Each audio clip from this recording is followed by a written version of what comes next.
her friend was going yesterday. She was like, I'm going to Lapland tomorrow. And then my daughter's like, oh, I'm not going this year. Oh. And suddenly I was like, oh, I think you might be. Yeah. And you're like, it's just too difficult. And you're like, how do you know? And you're like, oh. Yeah. I don't know what to do in this situation. So what we did was, because we're up against the anti-magic sort of campaign of hate amongst the other kids. Not all of them. I think there's just a couple. We stayed in a hotel. We stayed in a hotel near Lapland, so we could go in the morning because we had an early slot. But what we did, we had a bit of dinner, and then I had the invites. I took it to the front desk and said, could someone from the front desk come to the restaurant and say these have been delivered? They said, and then had the names on them, and the reaction was unbelievable. Because I was like, took them to the wrong table by mistake. 4 blokes, 4 businessmen, absolutely can't believe their luck. Santa's invited them to Lapland. So that worked, but yeah, like it is it's also as well. I think as much as it is, you don't want it ruined. I think kids get to a stage where it's a knowing ignorance about it all because it's fun when they get a little bit older. But also, I feel like it's more like the reaction we're both getting is also that our little babies are big now. As well, it's a real line in the sand of they're not little kids that can be told any old guff. Yeah. They're becoming their own people and they're making decisions and working stuff out themselves. God, and it's scary, isn't it? It is scary because they're not little kids. Mine's going to be 8 and 6, Josh. I know. When we started this, you only had 1 kid. I know. Now I've got 3. When Rose's friend came around on Saturday, her daughter's 9, and she said to Rose that for the first time she can feel her pulling away. She can feel... Christmas or in general? In general. Oh. Like, not completely, but you can just feel the first bits of... oh, my God. Who are you dickhead? Yeah. Oh my God. You're a year from that, Rob. I find as well, like... I don't want that. I think it's going to be difficult. I don't know if it's just with girls. Tell me what you think, because you've got one of each as they grow up. I find with girls, as a dad, you are either a complete idiot moron, like, what a silly idiot div. Yeah, there is an element of like you're a Homer Simpson figure, isn't there? What a stupid idiot, or they absolutely adore you, right? And they're like wrapped up around you like daddy's little girl. Whereas with Lou, I find they absolutely adore her. She with just like hates mummy. you. Oh, sorry. No, with the kids. They absolutely adore her and love her and they want cuddles from their mummy, and like I'm all scratchy and airy, and that, you know, they love cuddling their mum. And then they also think, oh, mum's like a bit of an idiot, or what have you done that for? Or mums and dads are stupid. But then there's an extra level that I don't get, where it's sort of like that sort of like Aggie, like, well, who the fuck are you? That's coming for it. And it's like, for some reason, I don't get that, but they clash heads with that. And I don't know if it's because it's girls. It's because you're not trying to bribe them with llamas.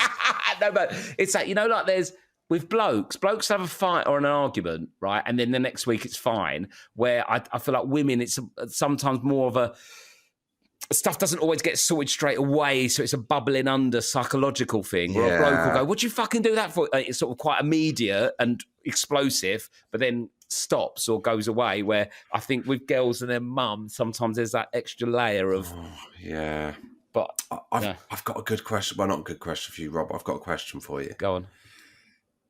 Now, obviously, you're very happy with 2 kids. Yes. Do you think when the pulling away begins in, say, a year or 2, there'll be a pang of, oh, should we just go one more time? Do you know what? I think if our kids were younger and we were in the position we're in now, say we had a 1-year-old and a 3-year-old, and we're sort of a bit more settled now because we've moved house and my work's become a bit more routine, where it was so mad for like 10 years. It's a bit more like, right, I do the podcast, I do some filming, Rob and Rob, and I've got a few jobs that are sort of contracted, where every job I've ever done is like, right, well done. And then next week I'm like, right, I need to find work. Where with the podcast, I've got a little bit of guaranteed work. Yeah. It's a bit more structured. That I think if we had younger kids, I'd be tempted to have more. But now there's going to be a 6, well, even if Lou got pregnant today, there's going to be a 7-year age gap. Oh. What are you up see to how things for the go. rest of the day? No, it's strictly March. It's only March we do that for the old December babies. March is an absolute fuckfest. Sorry if the show dips in quality in March, but I'm exhausted from all the shagging. But it's but I think it's almost like two families when you start having ones at that bigger gap. I think it's sort of like then the stuff you want to do and dedicate your time to the older girls, you're like, oh, sorry, I've got a baby. So I don't think we're going again. Almost definitely not. What about you? No. There's no pangs? There is pangs. There's definite pangs. Well, no, but I just think the practicalities outweigh the pangs.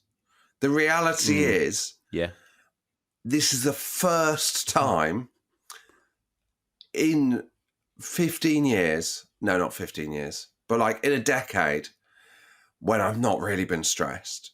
Right. But but your neck is completely fucked and you have to hold your phone 2 foot away from your face, but this is the best you've ever felt. Well, that is an overhang of going away to film that thing with Nish 4 weeks out of 5.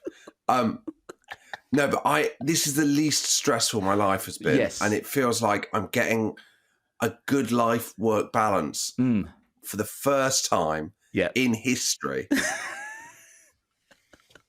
And it would be mad. Like, Rose is just... I also think Rose is starting to feel herself again for the first time in I'd say Lou's the same as well. Yeah, and I just think if you could offer me another 2.5-year-old now, I'd take it. If a little baby... And there was no pregnancy. No pregnancy, and I'd say even a year... Because I'd say if there was no pregnancy and the knock at the door was a 1-year-old baby, all over that. Yeah. I hate the proper little newborn stage. And I love Lou to pieces, but when she's pregnant, it ain't great. We ain't at our best. Yeah. You know, if you had to put where Rob and Lou are at their best, I'd say we peak at Disneyland, we bottom out at pregnancy. And pregnancy and a busy schedule for me, it's really bad. Yeah. When are me and Rose at our best? When Rose is away and I'm looking after the kids.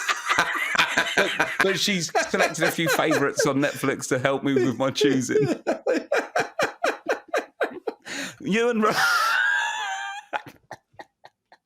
That's the best I've felt and less stressed in 10 years. And Rose has been away quite a lot, being herself again. But Rose has got her life back. Do you know what I mean? It's mad. Rose is doing like work and good stuff, and like I'm doing work but not too much work, and it just like, you know.